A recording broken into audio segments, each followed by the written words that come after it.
Shalom jemaat yang dikasihi Tuhan, kembali lagi dalam ibadah online GKBJ Samanhudi.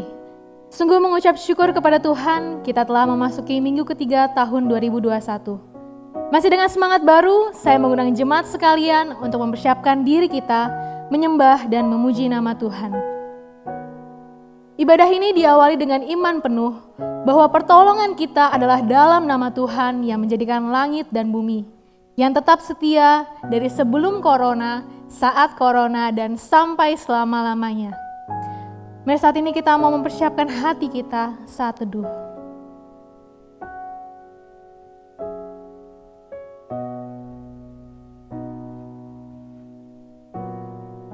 Untuk setiap hati yang letih lesuh, hati yang penuh beban, datanglah pada Tuhan yang tetap setia dan tidak pernah meninggalkan.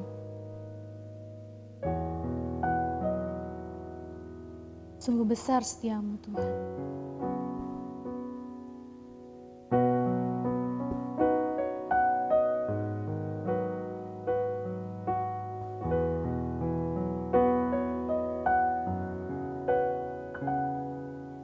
Sungguh besar setiamu, nyata di sepanjang hidupku. Darahmu telah layakkan kami. Darahmu telah layakkan kehidupanku. Tiada kata yang bisa Tuhan. Tiada kata yang bisa lukiskan indahnya Kau Tuhan. Bagimu segala pujian dan kemuliaan. Mari kita mau tinggikan Tuhan kita. Ku tinggikan Engkau Tuhan, melebihi segalanya, lebih dalam ku menyembah Dalam roh dan kebenaran selamanya. Mari sekali lagi kita mau angkat suara kita bagi Tuhan. Kita katakan sungguh besar setiamu.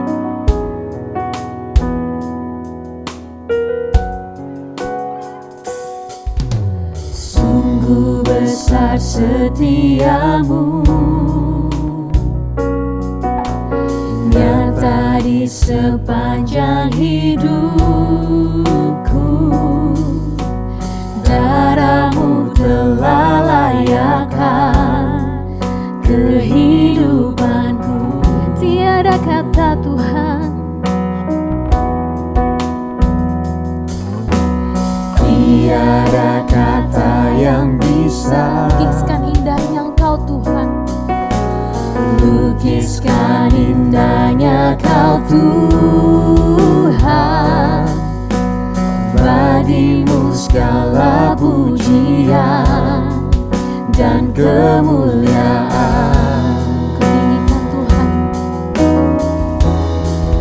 Ku tinggikan Ku tinggikan Engkau Tuhan, melebihi segalanya, lebih dalam ku menyembah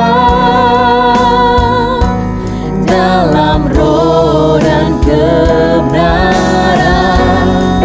Ku tinggikan Engkau Tuhan, melebihi segalanya, lebih dalam ku menyembah dalam roh dan kebenaran selamanya. Mari dengan lebih sungguh lagi katakan, ku tinggikan Engkau Tuhan. Ku tinggikan Engkau Tuhan,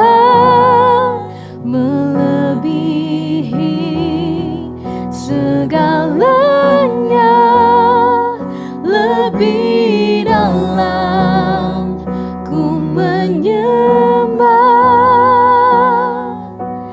dalam roh dan kebenaran selamanya.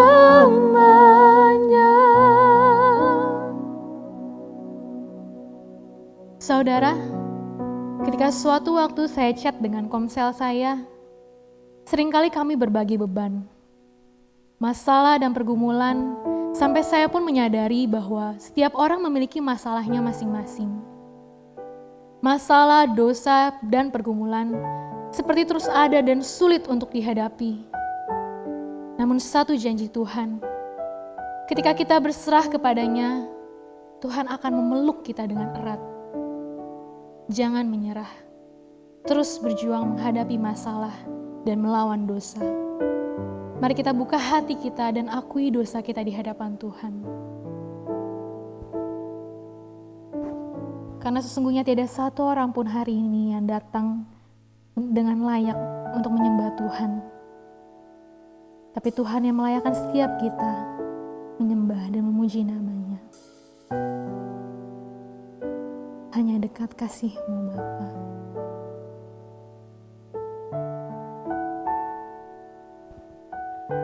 Hanya Tuhan yang mengenal hati kita.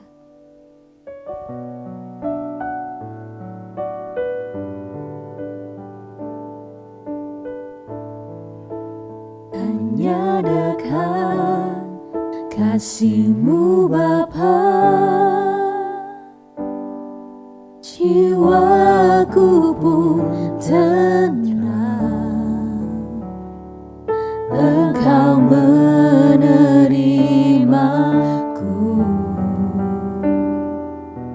dengan sepenuhnya, walau dunia melihat rupa, namun Kau memandangku sampai kedalaman hatiku. Tuhan inilah Tuhan inilah yang ku tahu, Kau mengenal hatiku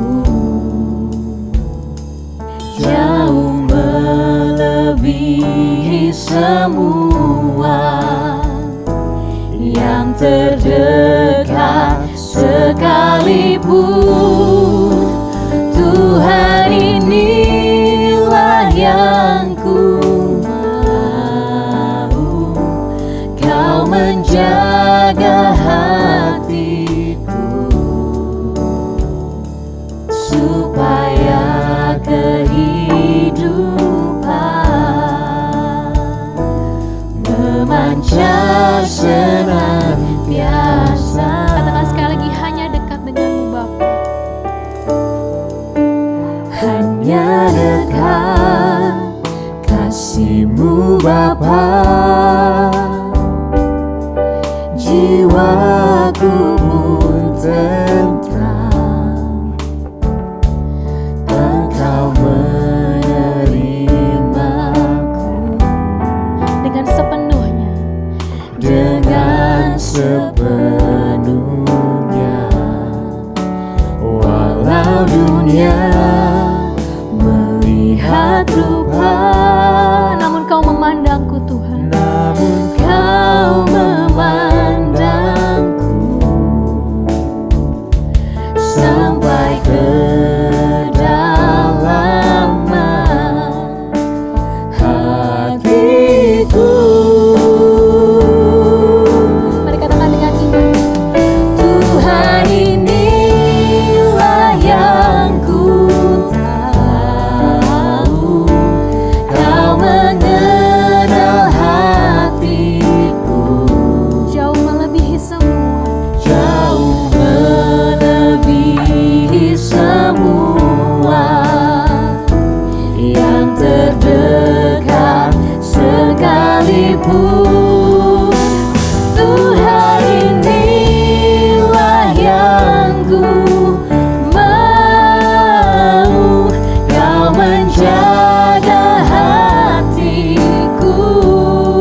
maya kehidupan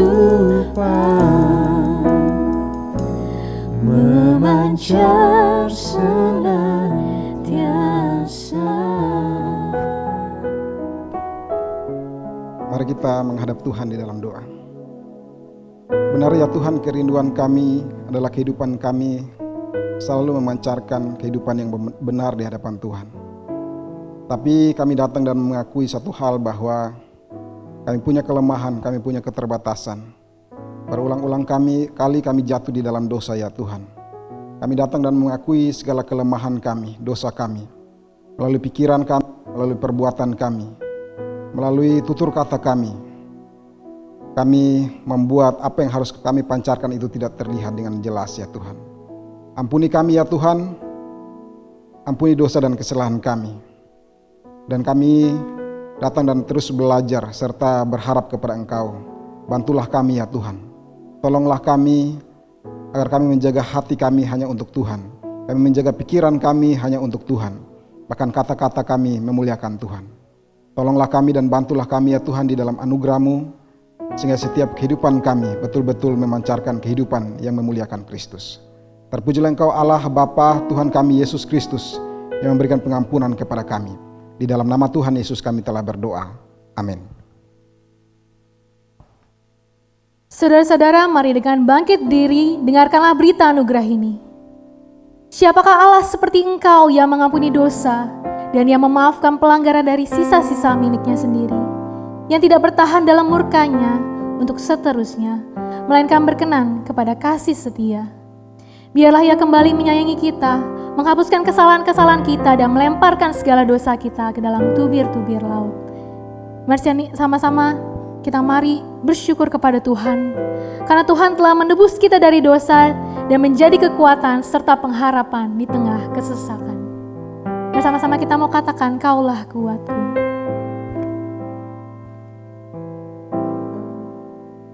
Kaulah kuatku, kebanggaanku, gunung batu dan keselamatanku, kuat tangan-Mu, perlindunganku, Kaulah Allah sumber kemenanganku. Mari sekarang kita mau angkat suara kita mau bersyukur kepada Tuhan.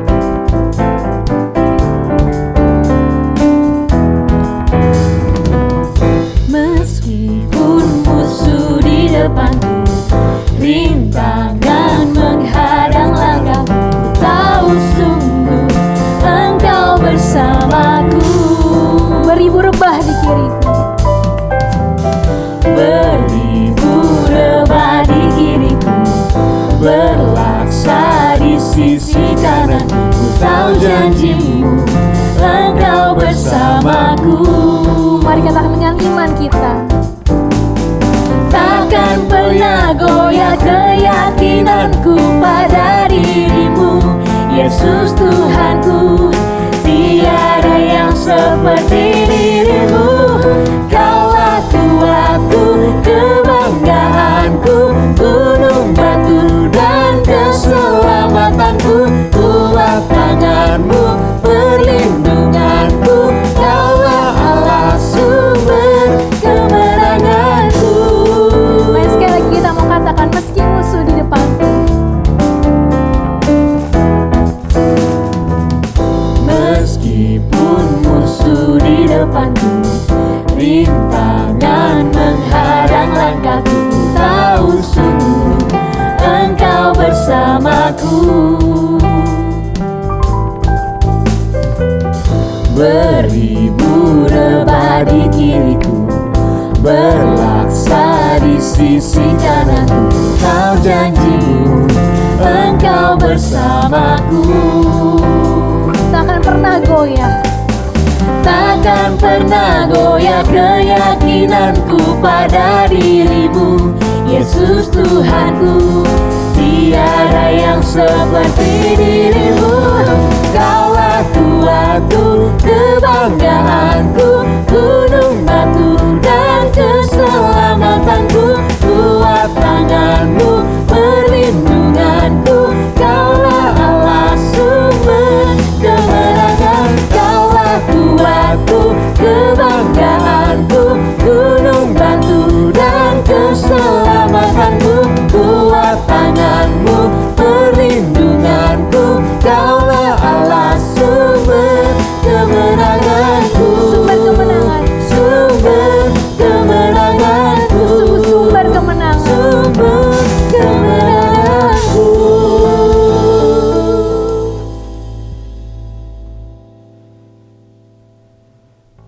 Selamat hari Minggu, jemaat sekalian.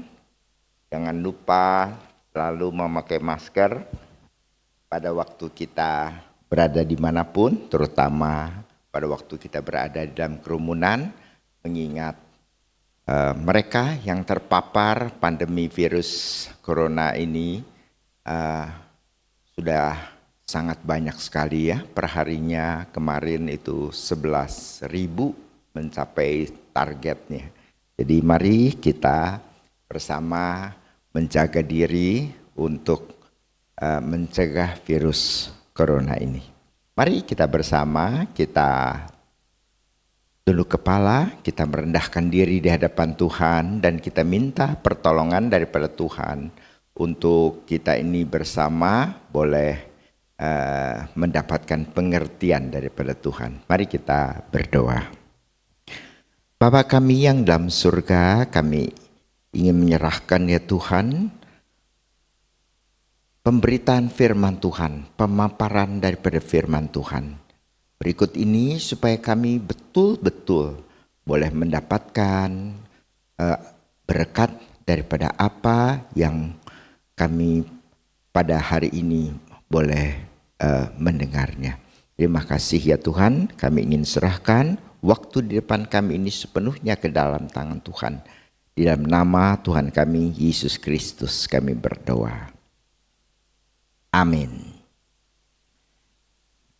Kita akan membaca dari sebuah bagian yang ditentukan oleh saya, yaitu Efesus pasal 1 ayat yang ke-17.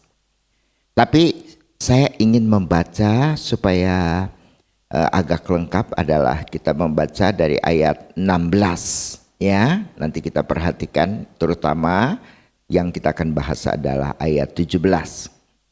Ayat 16, aku pun tidak berhenti mengucap syukur kepada kamu dan aku selalu mengingat kamu dalam doaku dan meminta kepada Allah Tuhan kita Yesus Kristus, yaitu Bapa yang mulia itu, supaya ia memberikan kepadamu roh hikmat dan wahyu untuk mengenal dia dengan benar. Dan supaya ia menjadikan mata hatimu terang, agar kamu mengerti pengharapan apakah yang terkandung dalam panggilannya, betapa kayanya kemuliaannya, bagian yang ditentukannya bagi orang-orang kudus, dan betapa hebat kuasanya bagi kita yang percaya, sesuai dengan kekuatan kuasanya. Sekali lagi saya bacakan ayat 17. Dan meminta kepada Allah Tuhan kita Yesus Kristus, yaitu Bapa yang mulia itu, supaya ia memberikan kepadamu roh hikmat dan wahyu untuk mengenal dia dengan benar. Bapak Ibu sekalian, kalau kita memperhatikan surat Efesus, maka di sana sini kita lihat bahwa kitab Efesus ini mengandung banyak sekali doa-doa dari Paulus. Ya, misalnya di dalam bahkan ayat 3 sampai dengan ayat 14 itu Paulus berdoa ya, agar jemaat itu bisa mengerti apa yang Allah telah lakukan bagi mereka di dalam Yesus Kristus. Ya, jadi di dalam ayat 3 sampai dengan ayat yang 14. Dan kalau Bapak Ibu mengerti bahasa Yunani, maka dari ayat 3 sampai ayat 14 itu adalah sebenarnya cuma satu kalimat ya.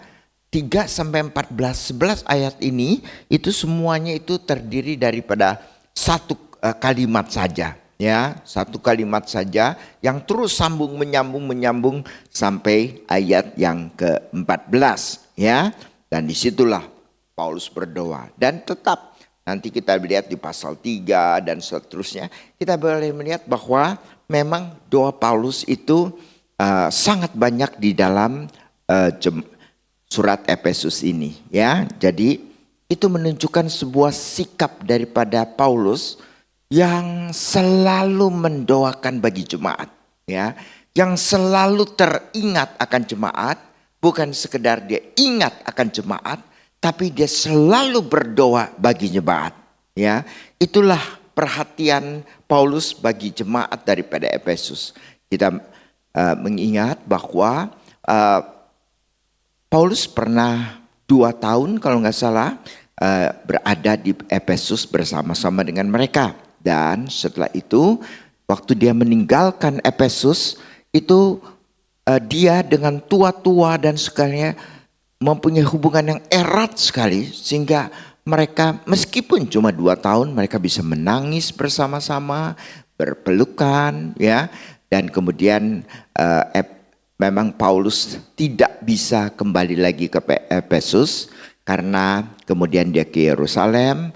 Setelah Yerusalem dia ditangkap, lalu dia dibawa ke Roma, ya.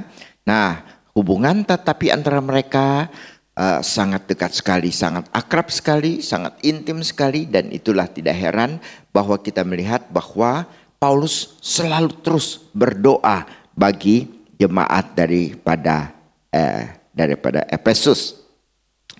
Kalau kita lihat kini kembali Paulus berdoa untuk jemaat daripada Efesus, ya, meminta kepada Allah Tuhan kita Yesus Kristus, yaitu Bapa yang mulia itu. Jadi dia sendiri sudah berdoa dan mengingat daripada jemaat Efesus, dan kini dia berdoa untuk meminta kepada Allah Bapa untuk supaya dia memberikan kepada jemaat Efesus itu roh hikmat dan wahyu untuk mengenal Dia dengan benar, ya. Kalau kita membaca misalnya ayat yang ke-17 ini di dalam bahasa Inggris, ya, selalu menjadi pertanyaan, roh itu roh siapa? Ya, roh itu roh siapa? Sebab begini, pada waktu naskah aslinya tentu tidak ada R dengan huruf kecil, roh dengan huruf kecil, dan roh dengan huruf besar. Itu hanya ada di dalam kitab-kitab yang tentu beraksara Latin, ya, sehingga kita mempunyai huruf kecil dan kita mempunyai huruf besar, ya. Bapak Ibu kalau misalnya mengingat dari Yohanes pasal 4 misalnya, ya, Allah itu adalah roh, ya. Nah, Allah itu adalah roh. Nah, tentu di situ memakai roh yang besar, ya. Barang siapa yang menyembah Allah itu harus menyembah Allah itu dalam roh dan kebenaran. Nah, jadi kembali di situ ada pertentangan antara apakah ini roh manusia, apakah ini adalah Roh Kudus, ya. Jadi pada Yohanes pasal 4 itu lembaga Alkitab itu menerjemahkan dengan R yang kecil. Jadi mereka menafsirkan bahwa Yohanes pasal 4 itu adalah roh daripada manusia, ya, dengan alasan bahwa tidak ada definite article, ya, tidak ada kata sandang tertentu. Maka biasanya itu menunjuk kepada roh manusia. Sedangkan kalau mereka memakai roh dengan huruf besar, itu biasanya, ya, itu biasanya memakai definite article, ya. Nah, jadi itu menjadi perdebatan di antara para ahli. Tetapi di pihak lain para ahli juga melihat bahwa roh yang di dalam pasal 4 itu adalah Roh Kudus, ya, adalah Roh Kudus. Sehingga kita melihat bahwa dengan tafsiran bahwa itu adalah Roh Kudus, maka itu berbeda dengan tafsiran daripada Lembaga Alkitab Indonesia, ya. Jadi di sini juga dipertentangkan apakah ini roh manusia, ya, atau ini adalah Roh Kudus. Kalau itu adalah roh manusia, artinya Paulus berdoa supaya kita mempunyai roh yang memberikan kepada kita itu hikmat dan wahyu, begitu, ya. Tetapi kalau itu Roh Kuduslah yang memberikan kita hikmat dan wahyu, ya. Nah, di dalam bahasa Inggris misalnya terjemahan RSV dan terjemahan NAB ya, New American Bible, mereka menerjemahkan dengan dengan roh yang kecil ya, dengan roh huruf kecil. Jadi mereka menafsir itu adalah roh manusia ya. Tapi NIV, New International Version misalnya, mereka menafsirkan itu sebagai roh yang besar ya, dengan huruf besar. Jadi itu menunjukkan kepada Roh Kudus. Dan kali ini Lembaga Alkitab menyetujui bahwa ini adalah roh kudus. Sehingga dia sudah menuliskan di dalam ayat 17 ini, roh itu ditulis dalam huruf besar. Dan di dalam hal ini kembali saya menyetujui daripada apa yang diterjemahkan Lembaga Alkitab, bahwa di sini kita sedang berbicara mengenai Roh Kudus. Ya, jadi aku berdoa supaya Roh Kudus memberikan kamu hikmat dan wahyu.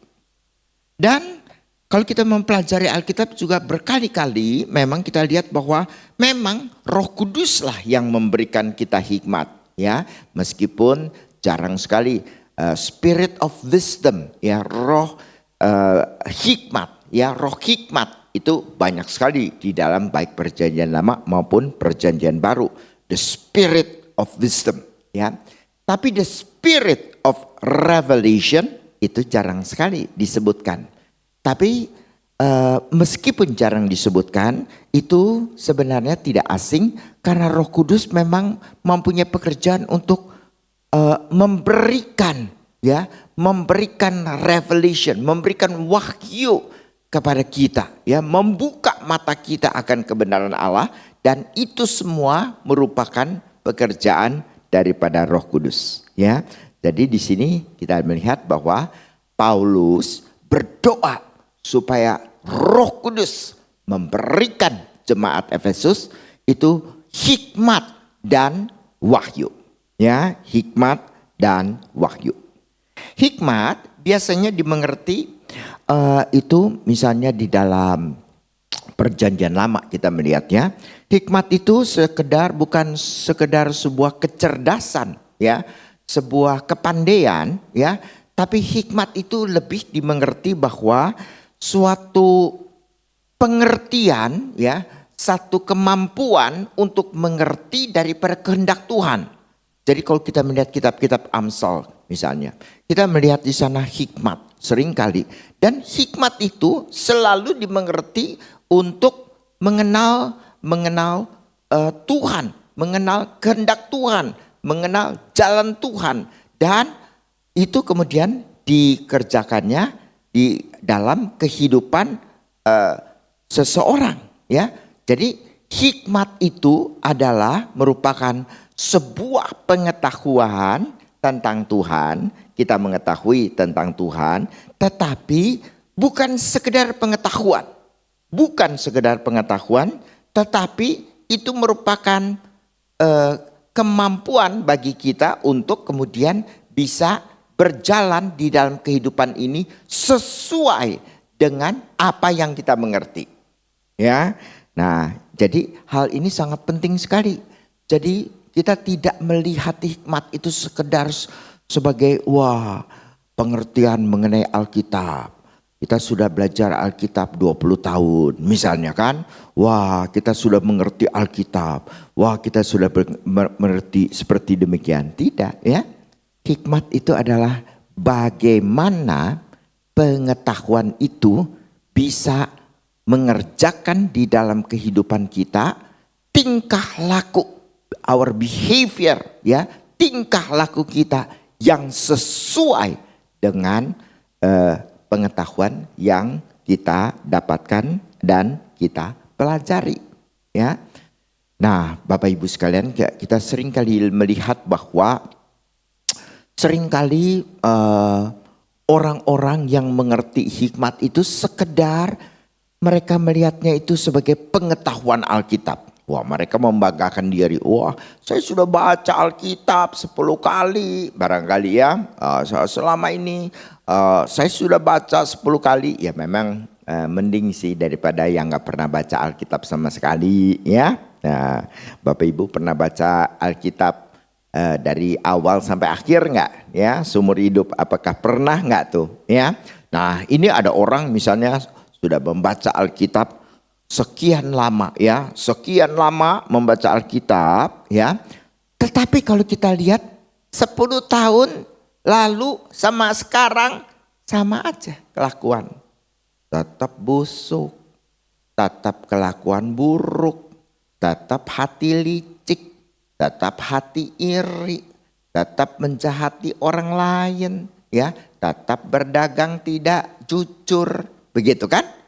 Itu sama sekali di dalam Alkitab dikatakan bahwa bukan orang yang demikian adalah orang yang berhikmat, tapi orang yang berhikmat adalah orang yang mengerti kehendak Tuhan, jalan Tuhan, dan mewujudkannya di dalam kehidupan sehari-hari. Itu yang namanya roh hikmat, ya. Jadi Paulus berdoa agar Roh Kudus memberikan mereka roh hikmat, ya. Dan yang kedua adalah roh wahyu. Nah, bagaimana wahyu ini di dalam kehidupan kita, ya? Jadi begini, kita membaca Alkitab, kita mendengarkan firman Tuhan, kita mempelajari firman Tuhan, itu tidak cukup. Ya, seperti tadi sudah dikatakan di dalam hikmat, ya, kita itu merupakan sesuatu yang tidak cukup untuk kita bisa membaca dan sekedar mengerti seperti demikian, ya. Tetapi begini, Bapak Ibu sedang katakanlah membaca Alkitab atau sedang mendengarkan firman Tuhan, mendengarkan khotbah misalnya. Lalu pada suatu waktu, ya, pada suatu ketika, ya, Bapak Ibu bisa mengalami apa yang saya ingin sebutkan sebagai moment of grace, ya, sebuah waktu anugerah, moment of grace, ya. Jadi begini, suatu waktu kita membaca sesuatu, tapi lalu kemudian Tuhan seolah-olah memberikan penerangan kepada kita mengenai ayat tersebut. Sehingga ayat tersebut seolah-olah berbicara kepada kita. Nah, di dalam hal inilah roh wahyu itu, sebenarnya roh itu memberikan wahyu kepada kita adalah untuk memberikan kepada kita moment of grace. Jadi Bapak Ibu lihat kan bahwa membaca Alkitab tidak sekedar membaca Alkitab. Pada waktu kita membaca Alkitab, kita membutuhkan moment of grace. Kita membutuhkan pekerjaan daripada Roh Kudus. Kita membutuhkan di mana Roh Kudus itu menerangi kebenaran yang sedang kita gumuli atau sedang kita pelajari atau yang sedang kita dengarkan. Nah, jadi Paulus berdoa itu secara lengkap. Aku berdoa supaya kamu Roh Kudus memberikan kamu hikmat dan wahyu. Hikmat artinya kita mampu untuk mengerjakan kebenaran Tuhan di dalam kehidupan kita sehari-hari. Dan wahyu artinya di dalam kehidupan kita mempelajari firman Tuhan. Di dalam kita berjalan mentaati firman Tuhan. Maka kita lihat moment of grace. Moment of grace itu terjadi di sana sini di dalam kehidupan kita. Membuat firman Tuhan itu begitu berlimpah. Membuat firman Tuhan itu begitu berbicara kepada kita. Membuat firman Tuhan itu begitu mengubah kita punya kelakuan sehari-hari. Sehingga perlahan-perlahan, sedikit demi sedikit, kita itu menjadi serupa dengan Kristus. Nah, itu yang terjadi. Itu yang Paulus doakan. Jadi bukan sekedar kita datang, duduk, diam, dengar firman Tuhan sedang dikhotbahkan atau dibahas atau dibicarakan. Setelah itu doa, mungkin setelah itu ya pulang sudah, ya. Itu tidak begitu, tapi betul-betul setiap kali kita bertemu dengan firman Tuhan, kita mendapatkan moment of grace pada waktu itu. Dan kemudian firman Tuhan itu seolah-olah bisa terbuka bagi kita, ya, terbuka bagi kita. Misalnya, ya, Bapak Ibu sekalian, ada seorang ibu, ya, seorang ibu yang ya sudah cukup tua lah ya. Jadi dia sudah punya anak, sudah punya cucu, ya. Pada suatu hari dia harus menjalani sebuah operasi yang cukup besar, ya. Jadi pada waktu dia akan dioperasi itu, wah, suami, anak itu, wah, nangis-nangis sudah, ya. Sebab mereka tidak tahu nih apakah ibu ini akan masuk ke ruang operasi, akan keluar di dalam keadaan hidup atau keadaan sudah meninggal dunia, begitu ya. Jadi mereka takut seolah-olah barangkali ini adalah perpisahan terakhir dengan ibu mereka atau istri mereka yang mereka kasihi. Wah, jadi mereka menangis, menciumi ibu mereka, ya, dan memeluk ibu mereka, begitu kan. Suami demikian pula, anak-anak demikian pula, begitu kan. Tapi si ibu ini sangat tegar. Sudah jangan nangis, ya. Nanti Tuhan pimpin kok. Nanti mama pasti bisa sembuh, mama bisa baik. Jangan takut, katanya gitu ya. Dia ketawa-ketawa, udah jangan nangis, kenapa mesti nangis sih, katanya begitu kan. Nah, lalu kemudian beliau didorong ke ruang operasi. Di ranjang itu beliau masih sempat melambaikan tangan, ya, dada kepada anak-anak, jangan takut, doa aja ya, jangan takut, doa aja ya, ya udah gitu kan. Dan lalu dia masuk, pintu ruang operasi ditutup dan anak-anak dan suami sudah tidak dapat melihat kepada sang ibu. Lalu sang ibu itu diletakkan di meja operasi, ya, diletakkan di meja operasi. Setelah diletakkan di meja operasi, baru ibu itu sadar. Wih, saya bisa pulang gak nanti ya? Saya bisa keluar gak nih nanti? Saya bisa ketemu lagi gak suami saya? Saya bisa ketemu gak sama anak-anak? Waduh, waktu itulah malah sebelumnya dia bisa menenangkan suami dan anak-anak. Sekarang dia mulai ketakutan. Wah, saya bisa keluar gak nih? Saya bisa ketemu lagi gak nih? Saya selamat gak nih? Operasi ini akan berhasil apa enggak? Begitu kan? Ya. Nah, jadi sambil dokter itu kemudian hitung ya, 1, 2 terus begitu ya. Dan si pasien ini, si ibu ini kemudian mendadak harus dibius kan sebelum operasi. Ibu ini saking ketakutan, dia kemudian ingat satu hal, ya. Ibu ini berbahasa Mandarin. Jadi dia menghafal Mazmur 23 di dalam bahasa Mandarin, ya. Jadi dia menghafal bahasa Mandarin. Mazmur 23 ini di dalam bahasa Mandarin. Wah, dia berkata, Tuhan adalah gembalaku, takkan kekurangan aku. Terus tapi dalam bahasa Mandarin, ya. Saya nggak bisa bahasa Mandarin sih, ya. Kalau saya pakai bahasa Mandarin nanti diketawain karena tekanannya tidak benar, ya. Nanti malu saya malahan, ya. Jadi pakai bahasa Indonesia. Jadi ibu ini kemudian melafalkan Mazmur 23. Sampai dia menghafalkan kepada kalimat, sekalipun aku berjalan di dalam lembah kegelapan, kekelaman, aku tidak takut bahaya. Sebab gadamu dan tongkatmu itulah yang menghibur aku.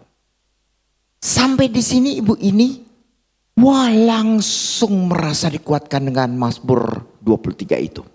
Selama ini dari sekolah minggu sampai begitu usia sebegini, dia menghafalkan Mazmur 23, membaca berulang-ulang, mendengar khotbah. Barangkali seringkali dikhotbahkan Mazmur 23 sebagai Mazmur yang terkenal itu. Tetapi baru pada hari ini dia bisa mengucapkan dan dengan meyakinkan dan mengerti sepenuhnya. Sekalipun aku berjalan di dalam lembah kegelaman, aku tidak takut bahaya, sebab gadamu dan tongkatmu itulah yang menghibur aku. Dan sampai dia membaca di situ, sampai dia melafalkan di situ, sampai dia menghafalkan sampai kalimat itu. Wah, hatinya selama ini galau, takut, khawatir, ya, nanti dia tidak bertemu lagi. Pada waktu itu damai sejahtera yang Allah yang melampaui segala akal memeliharakan dia, dan kemudian memeliharakan jiwanya itu, sehingga kemudian dia tenang. Dan dia teruskan sedikit, dan kemudian itu dia sudah lupa. Tapi dia ingat sekali, ternyata operasi itu berhasil dengan baik, ya. Dia keluar dan dia sehat kembali, ya. Tapi dia ingat sekali bahwa pada saat dia melafalkan Mazmur 23, tepat pada kalimat itu dia merasakan luar biasa pekerjaan Tuhan di dalam jiwanya. Itu moment of grace. Itu adalah momen di mana Roh Kudus memberikan wahyu kepada dia, sedemikian rupa memberikan penerangan kepada dia, sehingga dia mengerti akan firman Tuhan itu di dalam kehidupan sehari-harinya. Nah, Bapak Ibu, jadi itulah yang kita semua harus mengerti, ya. Kita harus mengerti, ya. Lalu kemudian Paulus mengatakan, kita ini diberikan roh hikmat dan wahyu untuk apa? Gereja tertentu kalau punya Roh Kudus tuh untuk apa? Wah, untuk berbahasa lidah misalnya. Ya, untuk karunia Roh Kudus misalnya, ingatnya. Ya, saya mendapatkan Roh Kudus. Wah, saya mempunyai karunia penglihatan. Lalu kemudian dia berkata, Tuhan Yesus menyuruh saya, COVID-19 enyahlah. Malah 11.000 malah, ya. Jadi itu perkataannya perkataan kosong juga sih, ya. Nah, jadi tidak, di sini kita lihat bahwa Roh Kudus, ya, Roh Kudus itu diberikan oleh Roh Kudus itu memberikan kepada kita hikmat dan wahyu untuk apa? Jelas sekali, untuk mengenal Dia dengan benar. Mengenal Dia. Roh Kudus memberikan ini hikmat dan wahyu untuk apa? Bukan untuk berbahasa lidah, bukan untuk Roh Kudus memberikan karunia untuk bernubuat, karunia untuk ini dan itu dan ini dan itu yang banyak sekali dicari, tapi untuk mengenal Dia dengan benar. Mengenal Dia di dalam Perjanjian Lama selalu, ya, selalu di dalam pengertian bahwa itu adalah sebuah pengenalan yang dekat, pengenalan yang intim, pengenalan yang personal, ya.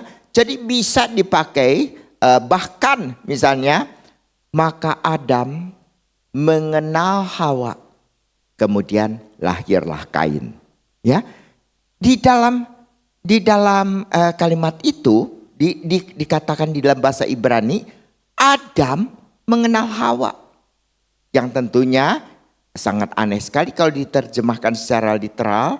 Maka kemudian lembaga Alkitab memakai terjemahan, maka Adam bersetubuh dengan Hawa. Memang itu yang dimaksudkan. Tetapi kata bahasa Ibrani yang dipakai adalah mengenal. Jadi mengenal adalah sesuatu yang betul-betul kenal, betul-betul intim, betul-betul personal, betul-betul mendalam. Nah, diharapkan bahwa roh hikmat dan wahyu diberikan kepada kita bukan sekedar supaya kita jadi makin pintar atau bagaimana, tapi untuk mengenal Tuhan Yesus dengan benar. Itu maksud daripada Paulus waktu dia berdoa, memberikan roh hikmat dan wahyu. Roh Kudus memberikan roh hikmat dan wahyu agar kita dapat mengenal Tuhan lebih dekat, lebih intim dengan benar. Terakhir, Bapak Ibu sekalian, di sana Paulus juga berdoa, meminta kepada Allah Tuhan kita Yesus Kristus, yaitu Bapa yang mulia itu. Kenapa Paulus memakai istilah Bapa yang mulia? Dia bisa mengatakan, aku meminta kepada Bapa yang maha kasih. Atau aku meminta kepada Bapa yang maha pengampun. Atau aku meminta kepada Bapa yang maha kuasa. Atau dan lainnya. Ada banyak sekali nama-nama yang menunjukkan karakter daripada Tuhan di dalam dia mengatakan itu.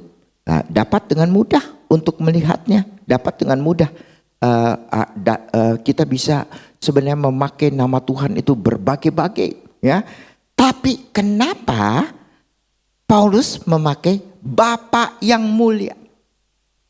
Nah, Bapak Ibu sekalian, kita lihat. Roh Kudus memberikan hikmat dan wahyu untuk mengenal Allah dengan benar. Untuk mengenal Yesus Kristus dengan benar. Dan pengenalan akan Allah yang benar itu adalah memuliakan Allah. Itu adalah kemuliaan Allah. Nah, seringkali Bapak Ibu mendengarkan kan, mari kita mempersembahkan apa yang ada pada kita, uang kita, untuk kemuliaan Allah. Nah, jadi kita korek-korek kantong kita, pilih uang yang paling kecil, lalu kita masukin ke kantong kolektor. Nah, itu adalah untuk kemuliaan Allah. Ya, jadi sebenarnya apa yang dinamakan untuk kemuliaan Allah, itu sebenarnya justru adalah hal ini. Jadi bagaimana kita memuliakan Allah? Apakah Allah itu tambah mulia kalau kita kasih uang 10.000 atau misalnya 100.000 atau misalnya 1 juta kita kasih kepada Tuhan? Apakah kemudian Allah menjadi tambah mulia? Ya, karena kita, atau kalau kita mari kita menyanyi untuk memuliakan Tuhan. Apakah Allah menjadi tambah mulia dengan itu? Ya, tidak. Ya, tetapi tindakan, kelakuan, sesuatu yang kita lakukan di hadapan Allah itu dikatakan bisa memuliakan Allah, artinya meletakkan Allah yang mulia itu di hadapan manusia, di hadapan orang-orang itu dengan sebenarnya apa yang kita kerjakan, apa yang kita lakukan. Kalau kita memberi persembahan misalnya, atau kalau kita ikut misalnya di dalam membantu misalnya korban banjir dan sebagainya. Dan pada waktu kita berdoa misalnya sungguh-sungguh, itu semua tindakan yang kita memuliakan Tuhan. Kita ini memuliakan Tuhan. Nah, jadi Paulus berdoa, kita diberikan roh, hikmat dan wahyu. Roh Kudus memberikan kita hikmat dan wahyu. Sehingga pada moment of grace kita bisa mengenal Allah dengan benar. Untuk apa kita mengenal Allah dengan benar? Kita mengenal Allah dengan benar adalah agar kita bisa memuliakan Allah. Dengan cara itulah kita memuliakan Tuhan. Kalau kita makin mengenal Tuhan dengan benar, makin dekat dengan Dia, hidup kita makin memuliakan Tuhan. Bapak Ibu sekalian, coba mari kita lihat, apakah hidup kita memuliakan Tuhan atau tidak? Apakah kita dengan sungguh-sungguh memberikan kehidupan kita, menjadikan kehidupan kita bagi kemuliaan Allah? Mari kita berdoa.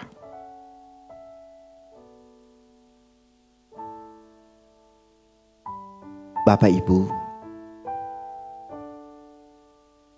coba engkau telusuri kehidupanmu. Apakah engkau makin kenal Allah? Apakah engkau makin dekat dengan Allah?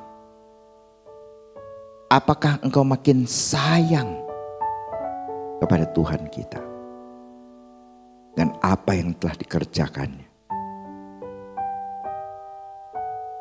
Bukan jawaban, tapi Bapak Ibu bisa dapat mengukurnya di dalam kehidupan Bapak Ibu sekalian. Apakah betul-betul kita ini bertambah maju, bertambah dekat, bertambah dengan kasih? Dari mana tahu? Bagaimana kita bisa bilang kita maju? Coba katakan kepada Tuhan, bila engkau selama ini tidak bertumbuh, minta kepada Tuhan roh hikmat dan wahyu untuk mengenal Dia dengan benar, supaya hidup kita ini boleh memuliakan Tuhan. Kita telusuri kehidupan kita dan kita berdoa kepada Tuhan di dalam hati kita masing-masing.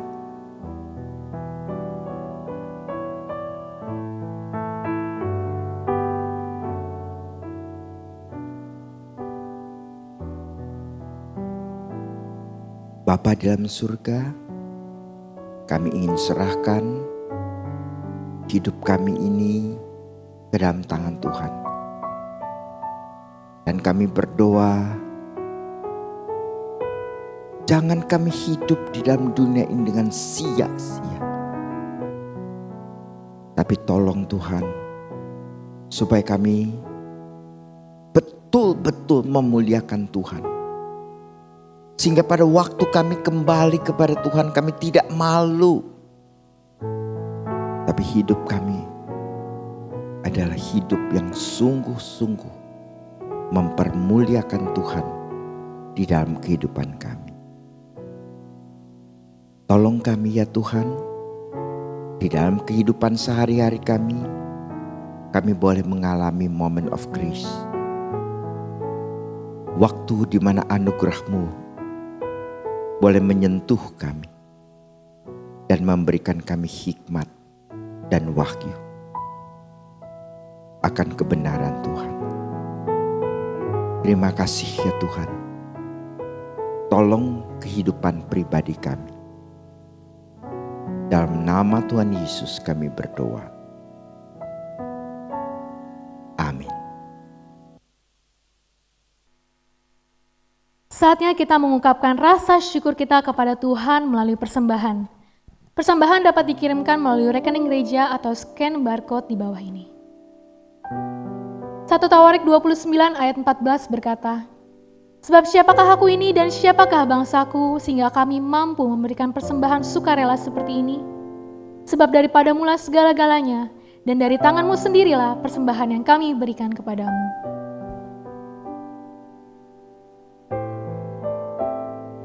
Mari kita berdoa. Kami datang dan bersyukur kepadamu ya Tuhan untuk pemeliharaan-Mu dalam kehidupan kami. Kami bersyukur untuk hari-hari yang kami lewati di tengah-tengah pergumulan, khususnya pergumulan terkait dengan pandemi COVID-19 di negara kami ya Tuhan. Tapi kami datang dan tetap bersyukur kepadamu ya Tuhan karena Engkau tetap hadir dan memelihara kami. Engkau memelihara kehidupan jasmani kami dan juga Engkau memelihara kehidupan kerohanian kami.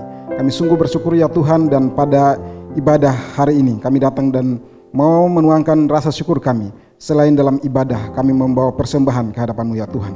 Kami berdoa ya Tuhan, kiranya Engkau berkenan memberkati, menerima persembahan ini sehingga berguna bagi pekerjaan Tuhan.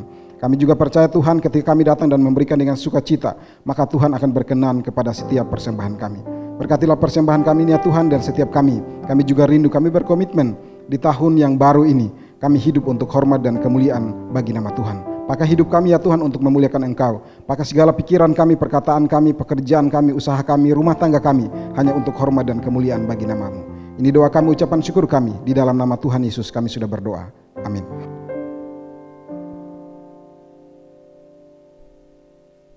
Ketika tahun 2020, segala sesuatunya menjadi terasa sangat terbatas. Keluar rumah dibatasi, jarak dibatasi, ruang gerak dibatasi. Bahkan dalam keuangan pun mungkin sebagian besar dari kita menjadi sangat terbatas. namun ada satu yang tidak terbatas. Kuasa Tuhan yang tidak terbatas. Seperti musim 2020 yang telah kita lalui, bahwa pemeliharaan Tuhan tetap hingga hari ini bagi Anda dan saya tak terbatas.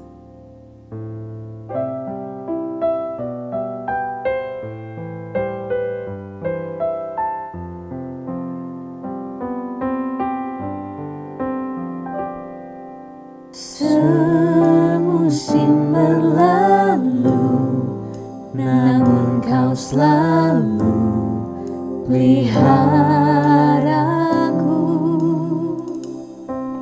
Kasih dan setiamu tak pernah layu di hidupku. Lebih luas dari samudra, kebaikan-Mu Bapa takkan habis di hidupku. Lebih tinggi dari cakrawala, tak terbatas kasih-Mu.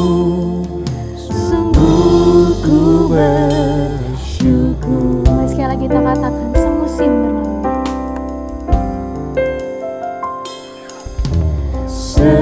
Semusim berlalu, namun Kau selalu peliharaku. Kasih dan setiamu tak pernah layu di hidupku. Lebih luas dari samudra, kebaikan-Mu Bapa takkan habis di hidupku. Lebih tinggi dari cakrawala, tak terbatas kasih-Mu. Sungguh ku lebih luas dari samudra, kebaikan-Mu Bapa takkan habis di hidupku. Lebih tinggi dari cakrawala, tak terbatas kasih-Mu. Sungguh ku bersyukur. Mari sama-sama kita mau katakan dengan iman, Tuhan penuhi segala kebutuhanku. Tuhan penuhi kebutuhanku menurut kekayaan-Nya. Tuhan cukupi. Tuhan cukupi keperluanku menurut kemuliaan-Nya. Tuhan penuhi kebutuhanku. Tuhan penuhi kebutuhanku menurut kekayaan-Nya. Tuhan cukupi. Tuhan cukupi keperluanku menurut kemuliaan-Nya. Saat ini sama-sama kita mau bersatu dalam doa syafaat. Kita sama-sama mau berdoa untuk vaksin yang sudah mulai didistribusikan di Indonesia. Kita berdoa agar vaksin ini boleh berlaku untuk kita semua, untuk kesuksesannya, untuk setiap pendistribusiannya, dan juga agar mengurangi tingkat hal-hal yang tidak diinginkan. Bersama-sama dengan buka suara kita berdoa bagi vaksin corona ini. Tuhan Yesus, kami menyerahkan vaksin ke dalam tangan-Mu. Kami sungguh bersyukur Tuhan di mana Engkau memberikan kami vaksin ya Bapa. Bertahun-tahun ya Bapa kami menunggu datangnya vaksin, dan akhirnya Tuhan memberikan kami vaksin, dan kami berharap banyak untuk vaksin ini Bapak. Tapi kiranya kuasa-Mu yang nyata dan sempurna dalam kehidupan kami. Kiranya Engkau memberkati vaksin ini agar bisa berlaku bagi kami semua ya Tuhan. Dan juga lebih lagi Tuhan untuk teman-teman yang juga sedang sakit ya Bapak, yang juga sedang berjuang melawan corona, kiranya Engkau menyembuhkan mereka, berikan mereka kekuatan ya Bapa untuk bisa menghadapi corona ini. Terima kasih Tuhan, hanya di dalam nama Yesus kami telah berdoa. Haleluya, amin. Mari sama-sama dengan seluruh jemaat di seluruh muka bumi, kita sama-sama mengakui iman kita dengan pengakuan iman rasuli. Pengakuan iman rasuli. Aku percaya kepada Allah, Bapa yang Maha Kuasa, Khalik langit dan bumi, dan kepada Yesus Kristus, Anak yang tunggal Tuhan kita, yang dikandung dari Roh Kudus, lahir dari anak darah Maria, yang menderita sengsara di bawah pemerintahan Pontius Pilatus, disalibkan, mati dan dikuburkan, turun ke dalam kerajaan maut. Pada hari yang ketiga bangkit pula dari antara orang mati, naik ke surga, duduk sebelah kanan Allah, Bapa yang Maha Kuasa. Dan dari sana ia akan datang untuk menghakimi orang yang hidup dan yang mati. Aku percaya kepada Roh Kudus, gereja yang kudus dan am, persekutuan orang kudus, pengampunan dosa, kebangkitan tubuh dan hidup yang kekal. Amin. Sebab segala sesuatu adalah dari Dia dan oleh Dia dan kepada Dia. Bagi Dialah kemuliaan sampai selama-lamanya. Doksologi.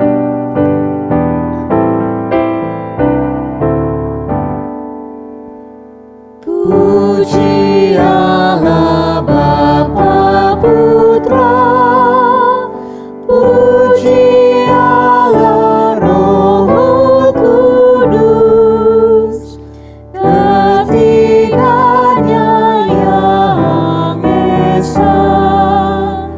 Oh selamat sumber berkah.